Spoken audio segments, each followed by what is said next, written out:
Hi, um, I'm Jasmine Fox. My story is incredible. No, really, in a literal sense, no hyperbole needed.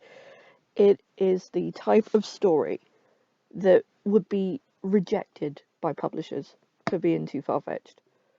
The events of my life would never happen to anyone in fiction. And we writers make a living about by putting our main characters in peril. And it is long. It is too long. I've recorded this and found for one video. Nah. All these seemingly random moments that have shaped who I am. I try condensing it into bullet points. Still like a smack in the head with a baseball bat of exposition. Nah. So, bare minimum of relevance and context that I need you to know, to understand why I do what I'm doing. First thing, back when I was 9, had an inspiring teacher. She shaped my future in ways that I never expected. She never expected. Um, I wanted to be to someone else what she was to me. I wanted to be that inspiring, that important, that influential in someone's life. I took teacher training, dropped out of teacher training because with the advanced level of the coursework, university level maths, not great. Travelled for almost 5 hours every day to get there and back, working weekends and some home stuff led to me having a breakdown. And I ran away from my adoptive family. Now, after this, I worked many jobs, all with one common theme of being part of a team, helping other people, entertaining people, being part of a family. And unfortunately, they all ended with a common theme as well, um, which was that I was ill too often. Uh, that's hard to take when you're trying your absolute best and people just aren't seeing it and they're telling you you're not good enough and it's not good enough. I always think of a duck on the calm waters floating along a lake, and it just looks so effortlessly gliding through, and then underneath you can see, oh, can you? Yeah, little legs just paddling like Billy-O, just trying to stay afloat. Well, that was me. That was me, but people were only seeing the surface. They were just seeing the duck gliding along. Anyway, so yeah, in 2005, I found out why. I was diagnosed with ME. Best, worst day of my life. And I found out that it probably started back when I was at college doing all the toing and froing and the working and leading to my breakdown. So I was determined to work as long as I could. But as it turned out, I was doing progressively less hours, attempting to have some semblance of a life outside of work. Um, I did that until 2008 or 9, uh, when my night shift position got dissolved. Sorry for the camera wobbling. Yeah, I'm filming on my laptop and it's on my lap. I know, mad concept. Anyway, so yeah, my position was dissolved, so I had no choice but to claim disability benefits. Now, to someone like me who needs to be helping people, I wanted to matter to someone, and in the big scheme of things, I didn't. I hated not having control of my life. I hated not earning my own way. The sense that this condition had stolen my life, the life that I had worked so hard to build for myself. Um, and I was unemployable because of how unpredictable ME is. And I found myself with time and time and time, but no sense of direction, no purpose until now, back in 2006, I had done something called NaNoWriMo as a way to stick it to my illness. You know, I'd been diagnosed a year, I was still working. NaNoWriMo is a global writing challenge. It's amazing. Um, Thousands and thousands and thousands of people do it all over the world. And what it basically is every November, these thousands of people pledge to write 50,000 words in 30 days. Brand new words, brand new story in 30 days. There's no prize, but I did it. I did it as well as working. And the sense of accomplishment at the end was amazing.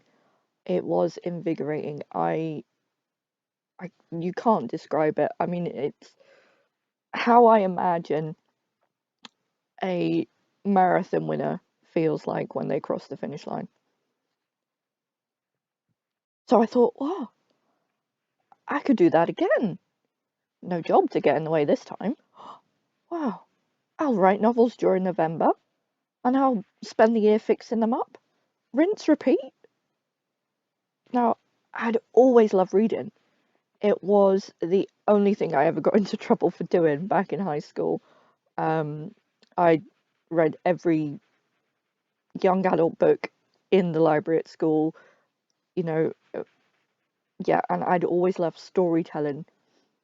Remember that thing I said about publishers back at the beginning?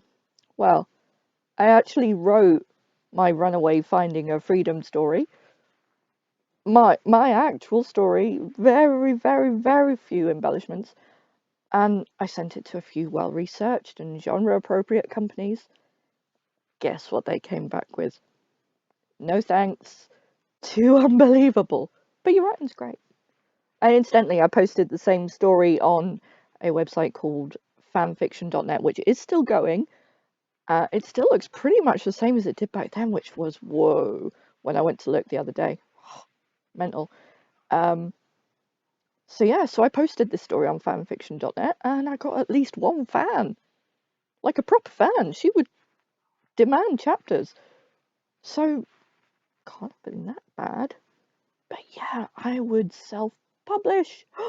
I would be the next J.K. Rowling and take back control of my life. Happy ending. Go me.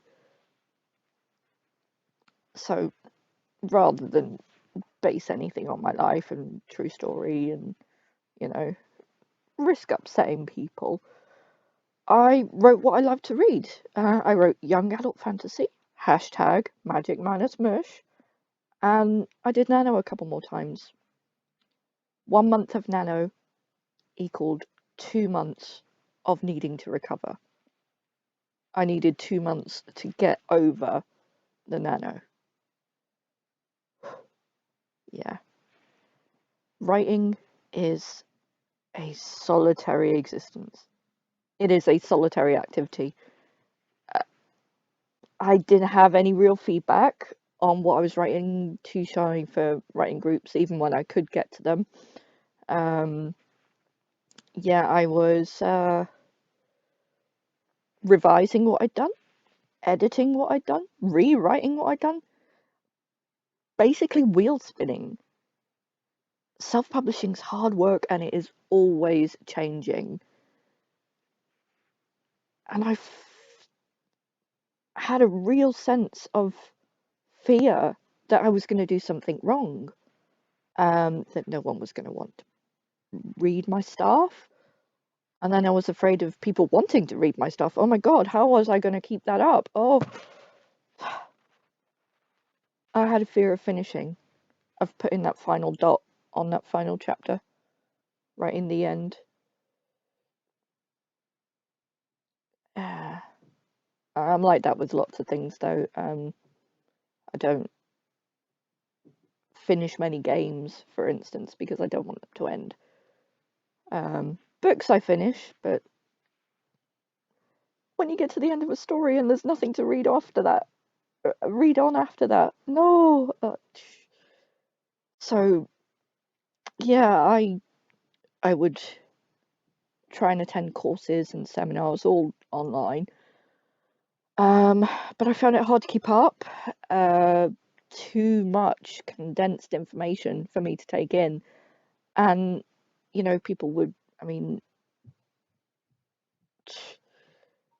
people would be carrying on and I would be weeks behind. So fear leads to overwhelm, leads to procrastination, leads to nothing to show for the years that have gone by except forms and forms and forms for the DLA, DWP, PIP, ESA. So, what happened after that? My biological dad died. I mentioned before, I ran away from my adoptive family. A few years after that, I reconnected with my biological parents, and it felt like I'd only just got him back. And then he was gone, and he'd never seen me succeed. It was a kick up the butt.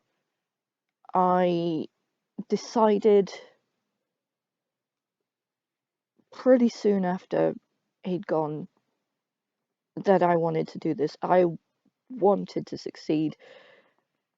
He was watching me from wherever he was, and I was going to make him proud, no matter where he happened to be.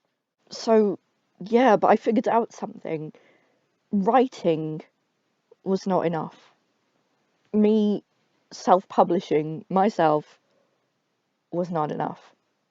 I needed to connect with people. I needed to help them.